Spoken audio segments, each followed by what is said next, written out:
Assalamualaikum and hello everyone, this is Sohaib Salim.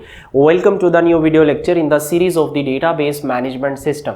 Dear students, last वाले lecture में मैं आप लोगों को डेटाबेस का इंट्रोडक्शन करवा चुका हूँ और उस लेक्चर में मैंने डेटाबेस की डेफिनेशन को बड़ी डेप्थ और डिटेल में आप लोगों को समझा दिया है।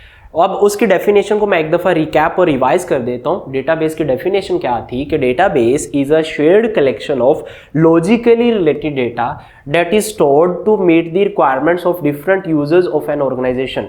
क्या मतलब है कि जब भी कोई ऑर्गेनाइजेशन, कोई कंपनी डेटाबेस क्रिएट करती है अपनी रिक्वायरमेंट के मुताबिक, तो वो डेटा में इस तरह का डेटा कलेक्ट करती है या इस तरह का डेटा इकट्ठा कर रही होती है कि वो डेटा लॉजिकली रिलेटेड डेटा होता है। लॉजिकली रिलेटेड डेटा कौन सा डेटा है, इसकी डिटेल क्या है, मैं इसके बारे में बहुत डेप्थ और डिटेल में बात कर चुका हुआ हूँ। आप लोगों को अगर अभी तक लॉजिकली रिलेटेड डेटा का नहीं पता तो आप काइंडली मेरा फर्स्ट लेक्चर जाके अगेन वॉच करें, अगेन देखें, तो होप सो आप लोगों को लॉजिकली रिलेटेड डेटा की समझ आ जाएगी।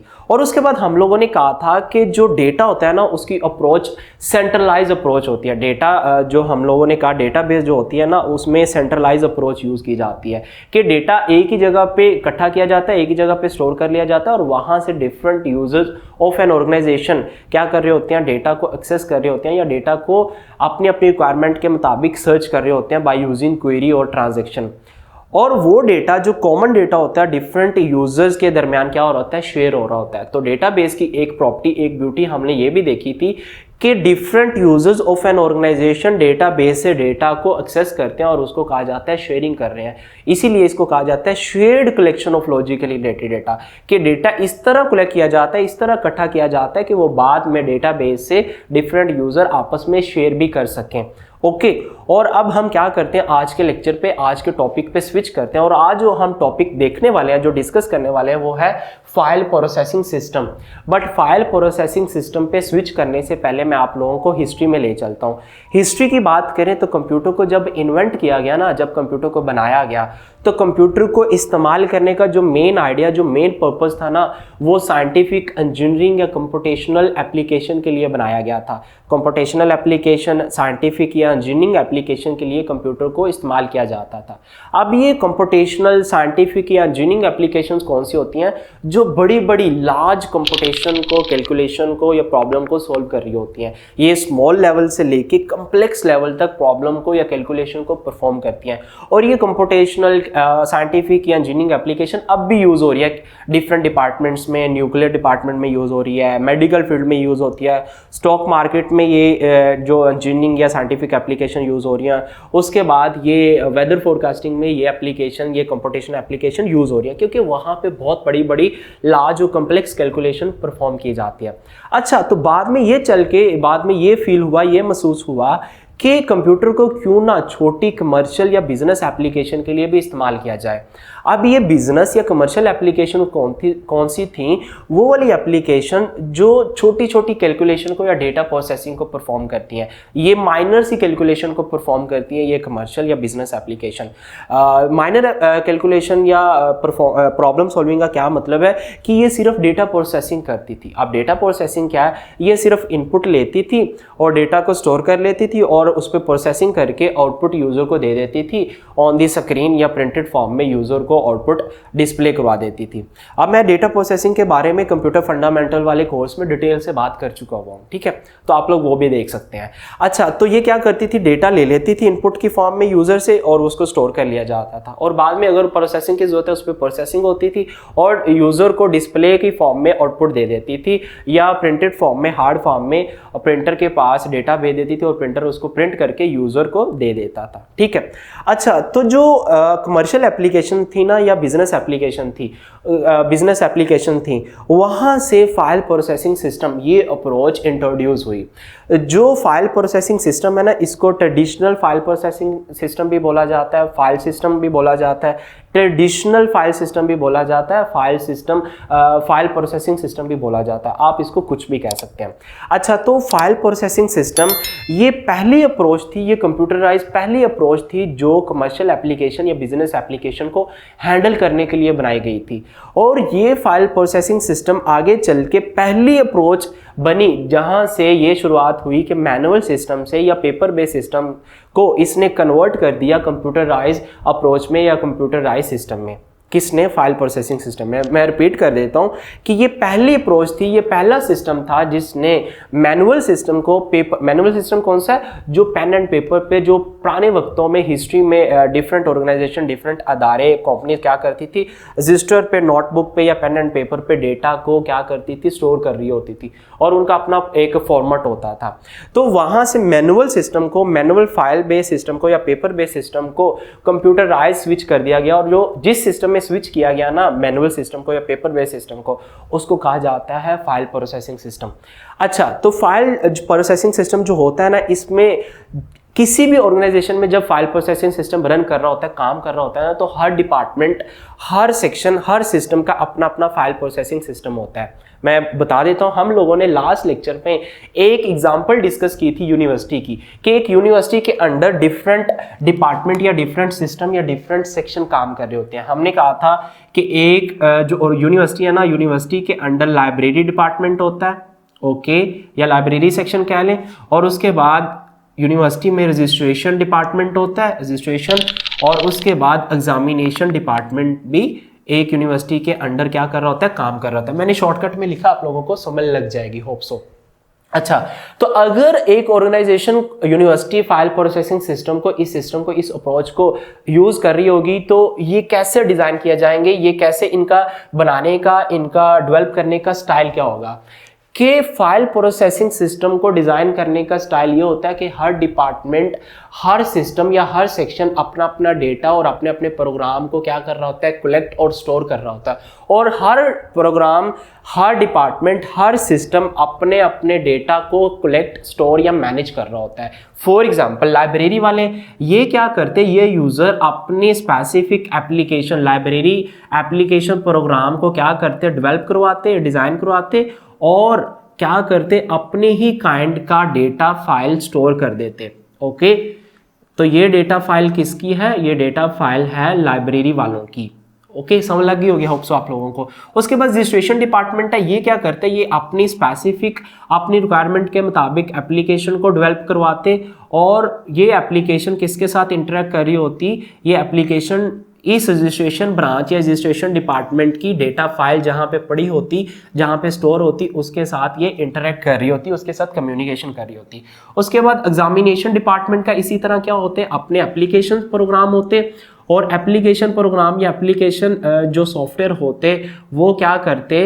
वो डेटा फाइल, अपनी अपनी डेटा फाइल जो कंसर्न एग्जामिनेशन डिपार्टमेंट की होती, उनके साथ इंटरेक्ट या उनके साथ कम्युनिकेशन कर रहे होते हैं। अब यहां से आप लोगों को एक बात क्लियर हो जानी चाहिए कि यहां पे इस यूनिवर्सिटी में जो भी डिपार्टमेंट, जो भी सेक्शन यहां पे रन हो रहा है, उस डिपार्टमेंट का उस डिपार्टमेंट का अपना अपना डेटा और अपना अपना प्रोग्राम होगा।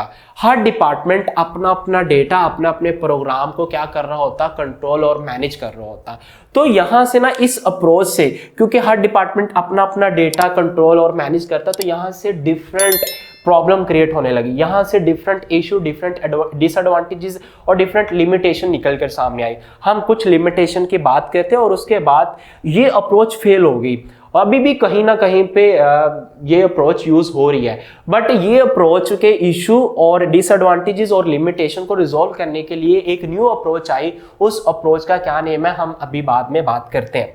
अच्छा, पहला इसका डिसएडवांटेज, पहला इसका ये इशू ये सामने आया कि ये जो प्रोग्राम, ये एप्लीकेशन सॉफ्टवेयर जो होते और जो डेटा फाइल होती, डेटा और एप्लीकेशन प्रोग्राम, ये आपस में इंटरडिपेंडेंट होते, ये आपस में इंटरडिपेंडेंस होते।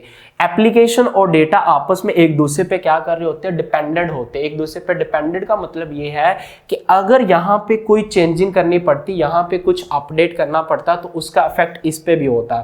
अगर डेटा फाइल में से कोई डेटा का छोटा सा पार्ट भी अपडेट करना पड़ता ना, तो उसके साथ एप्लीकेशन को भी अपडेट करना पड़ता था। अगर एप्लीकेशन अपडेट करनी पड़ती, तो उसके साथ डेटा फाइल भी अपडेट करनी पड़ती थी।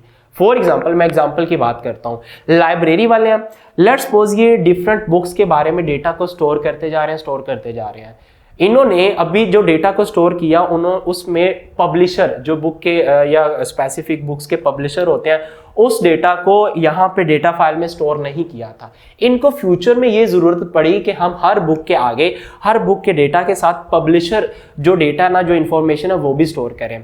तो ये डेटा को क्या करेंगे, अपडेट करेंगे हर बुक के आगे। डेटा फाइल वाली जो ये स्टोरेज डिवाइस होगी या जहाँ पे डेटा स्टोर किया गया होगा, हर बुक के डेटा को लेंगे और उसके आगे पब्लिशर, जो स्पेसिफिक जो कंसर्न पब्लिशर होगा उसको लिखेंगे। अब जब पब्लिशर को लिखते जाएंगे डेटा अपडेट होता जाएगा। अब अपडेटेड डेटा को फिर से एक्सेस करने के लिए, रिट्रीव कराने के लिए जो एप्लीकेशन यूजर, यहाँ पे ये लाइब्रेरी के यूजर है, एप्लीकेशन को यूज कर रहे होते हैं, तो इस एप्लीकेशन को भी क्या करना पड़ता, अपडेट करना पड़ता, अल्टर करना पड़ता। इसी तरह रजिस्ट्रेशन वाले हैं, इनके भी डेटा फाइल और एप्लीकेशन एक दूसरे पे डिपेंड कर रही होती है। अगर यहाँ पे डेटा थोड़ा मॉडिफाई, अल्टर या अपडेट करना पड़ता तो उसका इफेक्ट इस पे पड़ता, या अगर इसको अपडेट करना पड़ता तो इसका इफेक्ट इसको इस पे भी पड़ता। तो इसी तरह ये इशू सामने आया कि जो डिजाइनर और डेवलपर जब एक दफा एप्लीकेशन को डेवलप कर लेते, डिजाइन कर लेते, फ्यूचर में अगर किसी ऑर्गेनाइजेशन की रिक्वायरमेंट चेंज होती है, कोई डेटा अपडेट होता है, तो इसी तरह डिजाइनर और डेवलपर एप्लीकेशन को फिर से क्या करते, अपडेट करते। तो यहाँ से डिफरेंट, बल्कि बहुत ज्यादा रिसोर्सेज कंज्यूम होते थे, टाइम टेकिंग ज्यादा थी, उसके बाद कॉस्ट ज्यादा लग रही थी। तो ये पहला इशू ये आया, डेटा और एप्लीकेशन एक दूसरे पर डिपेंडेंट थी, इंटरडिपेंडेंस थी। ओके, उसके बाद जो इसका सेकंड इशू निकला सामने, वो ये इशू सामने आया कि यहाँ पे डुप्लीकेशन ऑफ डेटा बहुत हो रही थी, क्योंकि ये एक यूनिवर्सिटी की हम कह रहे हैं फाइल प्रोसेसिंग सिस्टम, ये एक यूनिवर्सिटी के सिस्टम रन कर रहे हैं यहाँ पे इस ऑर्गेनाइजेशन में। तो एक अगर स्टूडेंट आया यहाँ पे, उसने एडमिशन लिया, उसने रजिस्ट्रेशन करवा लिया, तो सेम डेटा इधर भी रिपीट होता, सेम डेटा इधर भी रिपीट होता, तो कॉपी पेस्ट करना पड़ता। तो यहां से डुप्लीकेशन होती तो अल्टीमेटली रिसोर्सेज भी हमारे ज्यादा कंज्यूम होते। अगर डेटा डुप्लीकेट हो रहा है, डेटा बार बार डिफरेंट जगह पे सेम डेटा कॉपी और पेस्ट हो रहा है, रिपीट हो रहा है, तो वहां से एक और इशू निकल के सामने आता है, थर्ड इशू, इनकंसिस्टेंसी होती। इनकंसिस्टेंसी का मतलब मैं आपको सिंपल लफ्जों में बता देता हूं कि अगर एक जगह डेटा पड़ा है उसकी वैल्यू कुछ और है, और दूसरी जगह जो डेटा पड़ा है उसकी वैल्यू कुछ और है। इनकंसिस्टेंसी को मैं एक एग्जांपल से आप लोगों को समझाता हूँ। फॉर एग्जांपल, जब स्टूडेंट ने रजिस्ट्रेशन करवाई, ये यूनिवर्सिटी में एक स्टूडेंट आया और उसने अपनी रजिस्ट्रेशन करवा ली, और रजिस्ट्रेशन करवाते वक्त उसने अपनी सारी डिटेल दे दी, फादर नेम, उसके बाद फर्स्ट नेम, लास्ट नेम, उसके बाद उसने ग्रेड, उसके बाद एक्सेट्रा जितना डेटा चाहिए था उसने स्टोर करवा दिया। तो जब रजिस्ट्रेशन करवा रहा था, उसने जो अपना फादर नेम यहाँ पे स्टोर करवाया था ना, फ्यूचर में चल के पता लगा कि जो फादर नेम रजिस्ट्रेशन के वक्त उसने स्टोर करवाया या पुट करवाया, वो रजिस्ट्रेशन वालों की गलती से या उस स्टूडेंट की गलती से क्या हुआ, रॉन्ग पुट हो चुका है। तो अब उसने क्या करना है, अपना फादर नेम अपडेट करवाना है, अल्टर करवाना है, एप्लीकेशन देगा कि काइंडली मेरा फादर नेम ये गलत लिखा हुआ है यहाँ पे, इसको अपडेट कर दें, अल्टर कर दें। ओके, रजिस्ट्रेशन वालों के पास जाएगा, रजिस्ट्रेशन वाले क्या करेंगे, फादर नेम अपडेट कर देंगे। ओके, अब रजिस्ट्रेशन वाले एप्लीकेशन भेजेंगे या रिक्वेस्ट भेजेंगे लाइब्रेरी वालों पास भी, एग्जामिनेशन वालों के पास भी, या स्टूडेंट खुद जाएगा डिफरेंट डिपार्टमेंट में अपना फादर नेम अपडेट करवाने के लिए। ओके, अब लेट्स सपोज लाइब्रेरी वालों ने कर दिया या एग्जामिनेशन वालों ने नहीं किया, या एग्जामिनेशन वालों ने कर दिया, लाइब्रेरी वालों ने नहीं किया, या दोनों ने नहीं किया, दोनों ने कहा चलें आप हमें डेटा दे दें, हम बाद में कर देंगे। अब बाद में उन्होंने मे बी क्या किया, मिस कर दिया, इग्नोर कर दिया, या उनको याद नहीं रहा। तो यहाँ पे जो फादर नेम अपडेट हो चुका है, अपडेटेड यहाँ पे स्टूडेंट का फादर नेम कुछ और होगा, और लाइब्रेरी और एग्जामिनेशन डिपार्टमेंट या इस सेक्शन में फादर नेम कुछ और होगा। तो एक ही स्टूडेंट है, एक ही डिपार्टमेंट में एक ही स्टूडेंट है, और उसका फादर नेम एक जगह पे कुछ और चल रहा है, दूसरी जगह पे कुछ और चल रहा है। हो इज इट पॉसिबल कि एक ऑर्गेनाइजेशन में एक एम्प्लॉय या एक स्टूडेंट है या एक वर्कर है, उसका एक जगह पे फादर नेम कुछ हो रहा है, दूसरी जगह पे फादर नेम कुछ हो रहा है, तो इसको कहा जाता है इनकंसिस्टेंसी, कि एक जगह पे डेटा कुछ और पड़ा है, दूसरी जगह पे डेटा कुछ और पड़ा है। तो ये डिफरेंट इश्यूज थे, डिफरेंट लिमिटेशन थी। तो आगे चल के ये जो फाइल प्रोसेसिंग सिस्टम, ये सोल्यूशन था ना, ये आगे चल के एक चीपर सोल्यूशन प्रूव हो चुका था। चीपर सोल्यूशन क्यों, मैं अभी बता चुका हूं कि डिफरेंट प्रॉब्लम रेज होती आ रही थी, डुप्लीकेशन थी, इनकंसिस्टेंसी थी, एक दूसरे पर डिपेंडेंट थे, उसके साथ साथ डिफरेंट रिसोर्सेज को ये कंज्यूम कर रहे थे। तो ये जब चीपर सोल्यूशन प्रूव हुआ, डिफरेंट लिमिटेशन आ गई, डिफरेंट डिसएडवांटेज आए, डिफरेंट इशू आए, तो यहाँ से एक न्यू अप्रोच पे स्विच किया गया, एक न्यू अप्रोच सामने आए, जिस अप्रोच को कहा जाता है डेटाबेस सिस्टम। अब हम क्या करेंगे, डिफरेंट पॉइंट को डिस्कस करेंगे और डिफरेंट पॉइंट को देखते हुए कंपैरिजन करेंगे डेटाबेस सिस्टम का और फाइल प्रोसेसिंग सिस्टम का, और देखेंगे कि जो इशू फाइल प्रोसेसिंग सिस्टम में आ रहे थे वो डेटाबेस सिस्टम ने या इस अप्रोच ने इसको कैसे रिजॉल्व किया। अब हम पहले पॉइंट की तरफ चलते हैं। पहला पॉइंट क्या है, data redundancy and data inconsistency. मैं पहले बता चुका हूं कि जो फाइल प्रोसेसिंग सिस्टम था ना, इसमें क्या होता था, हर डिपार्टमेंट अपना अपना डेटा या अपने अपने एप्लीकेशन प्रोग्राम को रन करता था, स्टोर, मैनेज या कलेक्ट कर रहा होता था।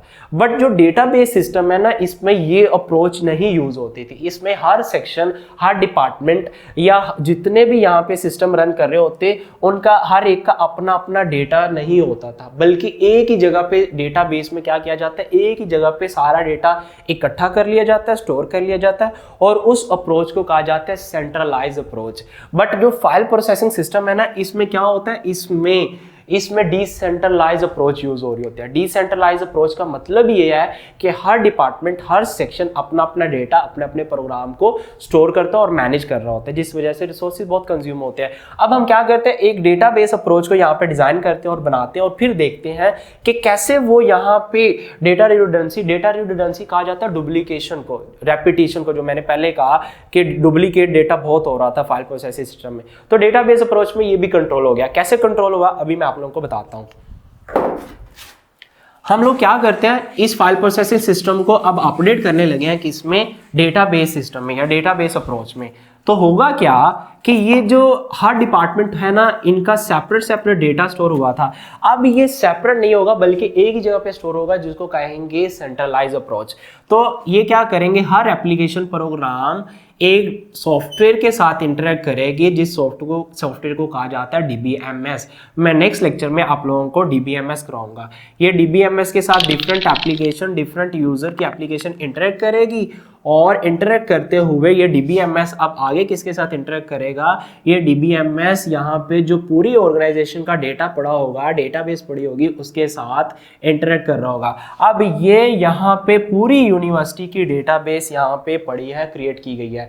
अब एक यूनिवर्सिटी जो ऑर्गेनाइजेशन है, या यूनिवर्सिटी है, कोई भी ऑर्गेनाइजेशन है, उसकी डेटाबेस यहाँ पे पड़ी होती है, और यहाँ से DBMS क्या करता है, इंटरेक्ट करता है, और DBMS के साथ इंटरेक्ट कर रही होती है डिफरेंट एप्लीकेशन डिपार्टमेंट की, और डिफरेंट एप्लीकेशन को यूज करते हुए डिफरेंट डिपार्टमेंट के डिफरेंट यूजर उसके साथ क्या करते हैं, डेटा को एक्सेस कर रहे होते हैं। अब यहाँ पे मुझे एक बात बताएं कि डेटा रिडंडेंसी क्या यहाँ पे कंट्रोल हो चुकी है या नहीं हो चुकी, क्योंकि एक ही जगह पे डेटा पड़ा है, अब डेटा को बार बार डिफरेंट जगह पे कॉपी पेस्ट करने की जरूरत ही नहीं है, रिपीट करने की जरूरत ही नहीं। एक ही जगह पे एक ही दफा एंट्री या स्टूडेंट को स्टोर कर दिया जाएगा, और वहां पे जो मर्जी डिपार्टमेंट डेटा को सर्च कर ले, लाइब्रेरी वाले करें, रजिस्ट्रेशन वाले करें, या एग्जामिनेशन डिपार्टमेंट वाले करें, तो अल्टीमेटली डेटा की जो इनकंसिस्टेंसी है वो भी कंट्रोल हो जाएगी। क्योंकि लेट्स सपोज अब हम बात करते हैं फादर नेम की। अगर फादर नेम पहले उसने जो स्टोर किया वो गलत हो गया, तो वो गलत पुट हो चुका है। अब कल को जब वो कहेगा कि मेरा फादर नेम अपडेट करें, तो सिंपली यहाँ पे फादर नेम अपडेट किया जाएगा, और वो ही अपडेटेड फादर नेम इनको भी शो होगा, इनको भी शो होगा, और इनको भी शो होगा। तो अल्टीमेटली डेटा इनकंसिस्टेंसी भी क्या हुई, रिजोल्व होगी किसमें, डेटाबेस अप्रोच में। तो ये दोनों प्रॉब्लम भी रिजोल्व होगी। बट फाइल प्रोसेसिंग सिस्टम में डेटा डुप्लीकेशन भी हो रही थी और इनकंसिस्टेंसी भी आ रही थी। उसके बाद जो सेकंड पॉइंट है, that is data sharing. Ultimately हम लोगों ने डेटाबेस की डेफिनेशन में भी कहा था कि डेटा जब डेटाबेस में रखा जाता है तो डिफरेंट यूजर वहां से कॉमन डेटा क्या करते हैं, शेयर करते हैं। तो ये डेटाबेस है, यहाँ पे डेटा कलेक्ट किया गया, ये ऑर्गेनाइज कलेक्शन ऑफ डेटा है, जिसको डेटाबेस कहा जाता है, क्योंकि ये सेंट्रलाइज अप्रोच है। और यहाँ से डिफरेंट यूजर, लाइब्रेरी के होंगे, रजिस्ट्रेशन के होंगे, एग्जामिनेशन के हो, या फाइनेंस के हो, या कोई भी यूजर हो, यहाँ से कॉमन डेटा, जो डेटा उनके दरमियान कॉमन होगा, उसको दोबारा स्टोर करने की बजाय सेम जगह से डेटा को क्या करेंगे, शेयर कर लेंगे। तो जो भी कॉमन डेटा होता है वो डिफरेंट यूजर डेटाबेस से क्या कर सकते हैं, शेयर कर सकते हैं। बट फाइल प्रोसेसिंग सिस्टम में ऐसा नहीं होता था, बल्कि जो कॉमन डेटा होता है वो अगर एक डिपार्टमेंट में पड़ा है, दूसरों को चाहिए, तो वो दूसरा डिपार्टमेंट पहले अपने डेटा फाइल में, स्टोरेज में क्या करेगा, स्टोर करेगा, और फिर वहां से एक्सेस करता है। ओके, तो उसके बाद आ जाता है third point, concurrency problems. File processing system में कॉन्करेंसी प्रॉब्लम भी आ रही थी कि एक टाइम पे मल्टीपल यूजर डेटा फाइल से डेटा को एक्सेस नहीं कर सकते। कॉन्करेंसी का मतलब ये है कॉन्करेंट एक्सेस। कॉन्करेंसी का मतलब है सेम टाइम पे साइमल्टेनियसली मल्टीपल यूजर डेटा को एक्सेस करने की ट्राई करें तो वो होती है कॉन्करेंसी, कॉन्करेंट एक्सेस। तो कॉन्करेंसी या कॉन्करेंट एक्सेस डेटाबेस में भी ये प्रॉब्लम रिजॉल्व होगी, प्रॉब्लम सॉल्व होगी, क्योंकि different user of an organisation under the different department, library के और रजिस्ट्रेशन के एग्जामिनेशन के और डिफरेंट डिपार्टमेंट्स के अंडर जितने भी डिफरेंट यूजर या डिफरेंट एम्प्लॉय हो सकते हैं, वो क्या कर सकते हैं, अपनी रिक्वायरमेंट के मुताबिक क्वेरी पुट कर सकते हैं, एक ट्रांजैक्शन भेज सकते हैं, एक स्टेटमेंट डाल सकते हैं कि यहाँ से मुझे डेटा चाहिए, और सेम टाइम पे मल्टीपल यूजर सेम जगह से डेटा को एक्सेस कर सकते हैं। इसको कहा जाता है कॉन्करेंसी। तो डेटाबेस में क्या होता है, सेम जगह से data simultaneously different user, multiple user एक ही टाइम पे एक ही जगह से डेटा को एक्सेस कर सकते हैं। तो डेटाबेस की ये भी एक ब्यूटी आई कि कॉन्करेंट एक्सेस भी पॉसिबल है किसमें, डेटाबेस अप्रोच में। बट फाइल प्रोसेसिंग सिस्टम में या इस अप्रोच में कॉन्करेंट एक्सेस पॉसिबल नहीं है। अगर किसी और डिपार्टमेंट ने किसी और डिपार्टमेंट से डेटा फाइल से डेटा को एक्सेस करना, तो it is not possible in the file processing system. उसके बाद नेक्स्ट पॉइंट आता है डेटा आइसोलेशन। डेटा आइसोलेशन का मतलब यह है कि फाइल प्रोसेसिंग सिस्टम में अगर एक डिपार्टमेंट का डेटा स्टोर करने का फॉर्मेट या डेटा स्टोर करने का साइज या डेटा को स्टोर करने का स्टाइल कुछ और है, तो अल्टीमेटली दूसरे डिपार्टमेंट का कुछ और हो सकता है, तीसरे का कुछ और हो सकता है, चौथे का डेटा को स्टोर करने का जो स्टाइल या फॉर्मेट है वो कुछ और हो सकता है। लेट्स सपोज एक डिपार्टमेंट डेटा को स्टोर कर रहा है एफ नेम से। लेट्स सपोज जो फर्स्ट नेम है उसका सिर्फ फर्स्ट कैपिटल लिखा जाता है। हम कहते हैं कि एक डिपार्टमेंट स्टोर कर रहा है M dot Ahmad, M dot मतलब मोहम्मद को स्टोर कर रहा है एम से। उसके बाद एक डिपार्टमेंट स्टोर कर रहा है मोहम्मद पूरा लिख के, उसके बाद अहमद कर रहा है, ओके। और एक जो है वो पहले फर्स्ट नेम को जस्ट स्टोर कर रहा है अहमद को, ओके। तो हर डिपार्टमेंट फाइल प्रोसेसिंग सिस्टम में डिफरेंट डिपार्टमेंट या डिफरेंट सेक्शन का डेटा को स्टोर करने का फॉर्मेट डिफरेंट होता था। तो अल्टीमेटली डिफरेंट होता था। जब उस डेटा को इकट्ठा करना पड़ता है या डेटा को बाद में देखना पड़ता है तो वो आपस में मिसमैच हो जाता है। बट डेटाबेस में एक ही जगह पे डेटा स्टोर किया जाता है और उसका जो फॉर्मेट यहाँ पे सेट कर दिया जाता है। बाद में अगर वो डेटा अगेन कहीं पे जरूरत पड़ती है या दोबारा से डेटाबेस में स्टोर होना है, तो पेरेंट टेबल या पेरेंट जगह पे जहाँ पे डेटा का फॉर्मेट यूज किया जाता है वही डेटा का फॉर्मेट या स्टाइल अगेन यूज किया जाता है। लेट्स सपोज लाइब्रेरी वाले फाइल प्रोसेसिंग सिस्टम में जो सेक्स या जेंडर है उसको स्टोर करते, मेल और फीमेल का जो डेटा टाइप है उसको यूज करते, स्ट्रिंग कर लेते, करैक्टर कर लेते, या इस तरह का कोई और डेटा फॉर्मेट या डेटा टाइप यूज कर लेते। बट रजिस्ट्रेशन वाले जो जेंडर है जो उसको स्टोर करते एम और एफ से, और उसके लिए जस्ट करैक्टर की जरूरत होती। और उसके बाद जो एग्जामिनेशन वाले वो डेटा फॉर्मेट या डेटा टाइप यूज करते, ट्रू, फॉल्स या बुलियन में यूज कर लेते, तो बाद में चल के आगे चल के प्रॉब्लम होती। बट डेटाबेस में आइसोलेशन जो प्रॉब्लम आती है फाइल प्रोसेसिंग सिस्टम में वो भी रिजॉल्व हो जाती है, क्योंकि एक ही जगह पे फॉर्मेट जो यूज कर लिया जाता है, बाद में जो चाइल्ड टेबल में या कहीं पे जाके डेटा दोबारा स्टोर करना पड़ता है, तो वो पेरेंट टेबल वाला जो फॉर्मेट या डेटा टाइप होती वो ही दोबारा कॉल करवाई जाती है और उसको यूज कर लिया जाता। उसके बाद नेक्स्ट जो पॉइंट है वो है इंटेग्रिटी प्रॉब्लम। इंटेग्रिटी प्रॉब्लम कहा जाता है वैलिडेशन, इंटेग्रिटी कहा जाता है वैलिडेशन ऑफ डेटा को, कि जब भी डेटाबेस में डेटा स्टोर किया जाता है तो उसमें डिफरेंट रूल, चेक्स या उसमें डिफरेंट पैरामीटर सेट किए जाते हैं कि इस टाइप का जस्ट डेटा स्टोर कर सकते हैं या इस टाइप का डेटा जस्ट इस डेटाबेस में आ सकता है। तो अगर हम पहले रूल्स, पहले चेक उसमें डिफाइन ही ना करें तो बाद में हम कैसे ये श्योर कर सकते हैं, मेक श्योर कर सकते हैं कि जो हमें प्रोसेसिंग करने के बाद डेटा मिले वो बिल्कुल एक्यूरेट हो।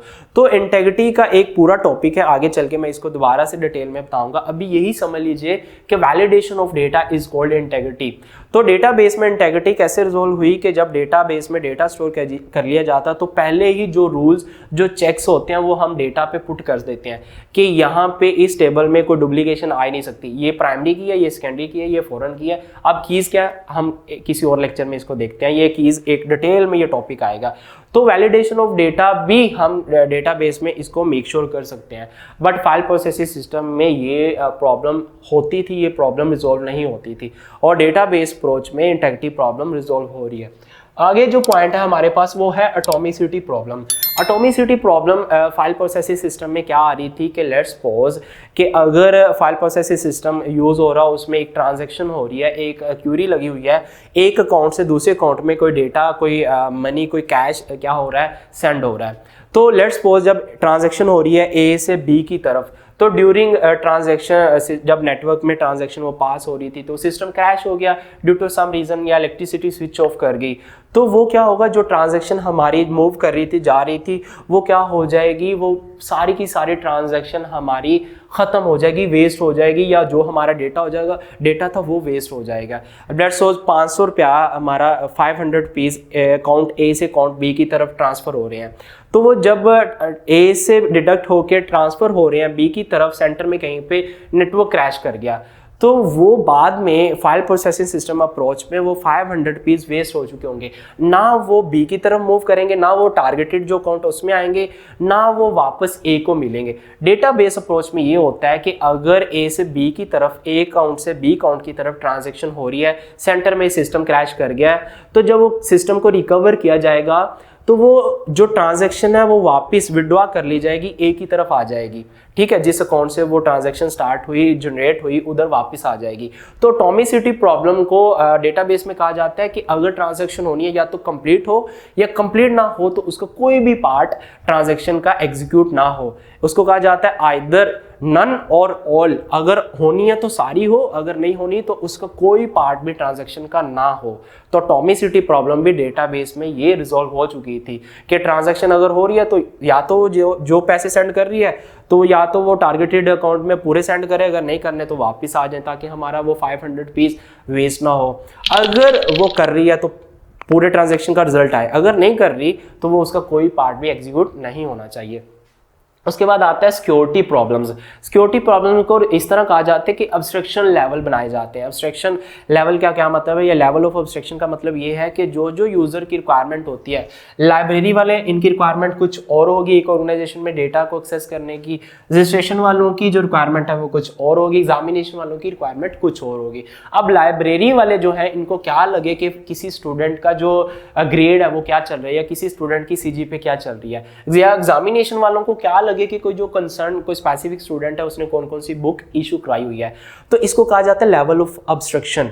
अब इसमें होता क्या है कि जो भी कोई डेटाबेस का ऑथोराइज यूजर होता है एक ऑर्गेनाइजेशन के अंदर, एक ऑर्गेनाइजेशन में काम कर रहा होता है, उनको उनकी रिक्वायरमेंट के मुताबिक डेटा को एक्सेस करने की परमिशन होती है। उनके ऑथोराइज यूजर होंगे, पहले तो उनको लॉगिन और पासवर्ड दिया जाएगा, और फिर जो डेटा को एक्सेस करने की उनकी रिक्वायरमेंट होगी या इजाज़त होगी, परमिशन होगी, वो सिर्फ वही डेटा होगा जो उनकी रिक्वायरमेंट के मुताबिक होगा, और जो डेटा उनकी रिक्वायरमेंट के मुताबिक नहीं होता उसको उससे हाइड कर लिया जाता है। ओके, अब लेवल ऑफ अब्स्ट्रक्शन कितने होते हैं और किस किस तरह के होते हैं और इसकी मोर डिटेल हम अगले लेक्चर में देखते हैं। अभी तक सिंपल अभी के लिए यही समझ लीजिए कि जो यूज़र की रिक्वायरमेंट होती है वो सिर्फ उसको एक्सेस करने की परमिशन होती है, बाकी सारा डेटा डेटाबेस क्या करती है उसको हाइड करवा देती है। सारा डेटा डेटाबेस के अंदर उस कंसर्न यूज़र से हाइड कर लिया जाता है जो इसकी रिक्वायरमेंट नहीं होती, जो उसके लिए मतलब कि एक्सेस करने की उसको परमिशन नहीं होती, वो उसे हाइड कर लिया जाता है। उसके बाद आ जाता है डेटा इंडिपेंडेंस। हम लोगों ने देखा था फाइल प्रोसेसिंग सिस्टम में कि डेटा और प्रोग्राम या डेटा और एप्लीकेशन आपस में क्या होते हैं, डिपेंडेंट होते हैं, इंटरडिपेंडेंस होती है, जिस वजह से अगर एक चेंज होता है, एक अल्टर होता है, अपडेट होता है, मॉडिफाई होता है, तो उसका अल्टीमेटली इफेक्ट प्रोग्राम पे या सॉफ्टवेयर पे, एप्लीकेशन पे पड़ा होता था, जो कि रिसोर्स कंज्यूमिंग है। बट डेटाबेस में ऐसा कुछ नहीं है। डेटा यहाँ पे हम कुछ भी अपडेट कर लें, यहाँ पे डेटा का कोई पार्ट अपडेट करें, अल्टर करें, मॉडिफाई करें, उसका अल्टीमेटली अफेक्ट एप्लीकेशंस पे या DBMS पे नहीं पड़ेगा। इसको कहा जाता है डेटा इंडिपेंडेंस। डेटा इंडिपेंडेंस दो तरह की होती है, फिजिकल डेटा इंडिपेंडेंस और लॉजिकल डेटा इंडिपेंडेंस। ये वाली जो डेटा इंडिपेंडेंस है ना, फिजिकल डेटा इंडिपेंडेंस और लॉजिकल डेटा इंडिपेंडेंस, ये मैं किसी और लेक्चर में आप लोगों को डिटेल से बताऊंगा। ओके, होपफुली आप लोगों को ये टॉपिक इंटरेस्टिंग लगा होगा और समझ आ गई होगी। हमने आज वाले लेक्चर में क्या देखा, हमने सबसे पहले ये देखा कि फाइल प्रोसेसिंग सिस्टम अप्रोच जो आई वो उसकी रीज़न क्या बनी कि फाइल प्रोसेसिंग सिस्टम अप्रोच या फाइल प्रोसेसिंग सिस्टम किस लिए यूज़ की जाती थी। हमने कहा कि ये जो फाइल प्रोसेसिंग सिस्टम अप्रोच है ना, या ये जो सिस्टम है, ये कमर्शियल एप्लीकेशन को हैंडल करने के लिए या बिजनेस एप्लीकेशन को हैंडल करने के लिए ये सिस्टम आया या ये अप्रोच आई। जिसने क्या किया, ये सबसे पहली अप्रोच थी जिसने मैनुअल सिस्टम को या पेपर बेस्ड सिस्टम को कंप्यूटराइज कर दिया। बट आगे चल के इस सिस्टम के भी बहुत ज़्यादा डिसएडवांटेज, बहुत ज़्यादा इशू, बहुत ज़्यादा लिमिटेशन आई कि ये डेटा इंडिपेंडेंस इसमें नहीं थी, इसमें डिपेंडेंट होते थे प्रोग्राम और सॉफ्टवेयर और डेटा आपस में। इसमें डुप्लीकेशन ऑफ डेटा बहुत ज़्यादा होती थी, हर डिपार्टमेंट के अंदर डेटा बार बार रिपीट होता था, बार बार स्टोर किया जाता था सेम डेटा। उसके बाद इसमें डेटा शेयरिंग नहीं होती थी। उसके बाद हर डिपार्टमेंट अपना अपना डेटा स्टोर करता था और मैनेज करता था, कंट्रोल करता था, जिसके लिए बहुत ज़्यादा रिसोर्सेज लगते थे। उसके बाद हमने देखा इसमें डेटा इनकंसिस्टेंसी बहुत ज़्यादा थी कि अगर एक जगह पे डेटा पड़ा है तो दूसरी जगह पे में भी डेटा का वो जो वैल्यू है, डेटा की वैल्यू कुछ और हो। एक जगह पे फादर नेम अगर लेट्स सपोज हम कहते हैं XYZ है, तो दूसरे डिपार्टमेंट में वो जो फादर नेम है वो उसकी वैल्यू होती ABC। तो ये data inconsistency file processing system में आ रही थी। तो इन प्रॉब्लम को, इन डिसएडवांटेजेस को रिजॉल्व करने के लिए, इनसे बचने के लिए एक न्यू अप्रोच यूज हुई, एक न्यू अप्रोच इन्वेंट हुई, एक न्यू सिस्टम आया जिसको कहा जाता है डेटाबेस सिस्टम या डेटाबेस अप्रोच। इस अप्रोच में सेंट्रलाइज अप्रोच यूज की जाती है, बट फाइल प्रोसेसिंग सिस्टम में डिसेंट्रलाइज अप्रोच यूज की जाती थी।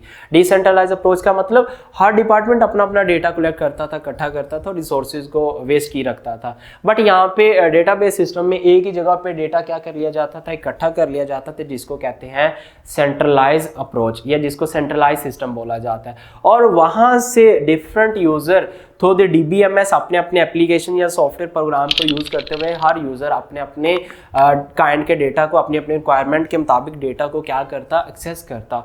यहाँ से हमें डिफरेंट एडवांटेजेस निकले, डिफरेंट एडवांटेजेस हमारे सामने आए कि डिफरेंट प्रॉब्लम को डेटाबेस क्या कर रहा था, रिजॉल्व कर रहा था और सोल्व कर रहा था। जिसमें हम लोगों ने पढ़ा कि डेटाबेस ने डेटा रिडंडेंसी को ख़त्म किया और उसके बाद डेटा इनकंसिस्टेंसी को भी रिमूव कर लिया, रिजोल्व कर दिया। उसके बाद डेटा की शेयरिंग भी ये डेटाबेस अलो कर रहा था। उसके बाद कॉन्करेंट एक्सेस या कॉन्करेंट एक्सेस का मतलब मैं पहले बता चुका हूँ कि multiple user at the same time जब अपने काइंड का डेटा अपनी रिक्वायरमेंट के मुताबिक डेटा एक्सेस करना चाहते हैं तो वो भी पॉसिबल था डेटाबेस सिस्टम में। डेटा आइसोलेशन की जो प्रॉब्लम आ रही थी फाइल प्रोसेसिंग सिस्टम में वो भी रिजोल्व होगी। उसके बाद इंटेग्रिटी प्रॉब्लम, जो validation of data, let's suppose पहले चेक्स लगाए नहीं तो बाद में गलत डेटा पुट होता जाता, तो ये भी हम लोगों ने यहाँ पे डिफाइन कर दिया डेटाबेस में कि वैलिडेशन ऑफ डेटा भी होनी चाहिए। एटॉमिसिटी प्रॉब्लम को भी इसने रिजोल्व कर दिया डेटाबेस ने। उसके बाद एब्स्ट्रैक्शन लेवल बना दिए, सिक्योरिटी हमारी और टाइट होगी, प्राइवेसी लीक होने का खतरा खत्म हो गया कि जो किसी यूज़र की रिक्वायरमेंट है नहीं वो डेटा उसको हम क्यों एक्सेस करने दें। उस पर हमने परमिशन, उस पर चेक्स लगा दिए कि उसको परमिशन ही नहीं है, उसको अथॉरिटी नहीं है कि उस डेटा को वो एक्सेस कर पाए, तो वो डेटा उस यूज़र से क्या कर लिया जाता, हाइड कर लिया जाता। उसके बाद डेटा की इंडिपेंडेंस आ गई कि जब डेटा चेंज होगा तो उसका इफेक्ट DBMS पे या किसी सॉफ्टवेयर पे, किसी प्रोग्राम पे नहीं पड़ेगा। तो ये लेक्चर था हमारा आज का। अगर आप लोगों को अभी तक प्रॉब्लम है या किसी कंसेप्ट की, किसी पॉइंट की नहीं समझ आई तो आप काइंडली इस वीडियो के कमेंट में आप लोग मुझे बता सकते हैं, मैं आप लोगों को मज़ीद अच्छे तरीके से समझा दूंगा। सो हम लोग अगले लेक्चर में DBMS को पढ़ते हैं कि DBMS क्या चीज़ है, डेटाबेस मैनेजमेंट सिस्टम। ये एक सॉफ्टवेयर है या ये सेट ऑफ सॉफ्टवेयर है, ये कलेक्शन ऑफ सॉफ्टवेयर है, ये क्या करता है, इसका काम क्या है, हम अगले लेक्चर में देखते हैं। So till the next video, खुदा हाफिज़।